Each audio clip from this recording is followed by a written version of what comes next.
Mume wangu alinipa milioni 9,500,000 mwezi wa kwanza, nizitunze kama hela yetu ya dharura. Sasa nikajichanganya na kumkopesha ex wangu milioni 8. Aliniambia ni kwa ajili ya biashara yake ya Forex. Mimi na ex hatuna mahusiano yoyote ya kimapenzi, lakini tuliachanaga bila ugomvi wowote wala makasiriko.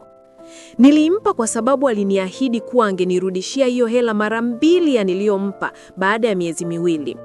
Sikutaka kupoteza fursa kama hiyo kwa sababu nilipanga akishanirudishia nirudishe ile ya mume wangu, halafu faida iwe mtaji wangu wa biashara ambao ninayo kichwani. Sasa mume wangu anaitaka hii hela ili aongezie kwenye hela za kuagizia mzigo wa dukani kwetu. Ex wangu mwanzo alikuwa hapokei simu zangu, lakini sasa hivi kaniblock kila mahala na simpati tena hewani. Nafanyaje jamani ili kupata ufumbuzi wa hili jambo? Msinitukane jamani, tayari hapa mawazo yanataka kuniua. Ila nishaurini tu kwanza, natatuaje ili tatizo bila kuhatarisha ndoa yangu?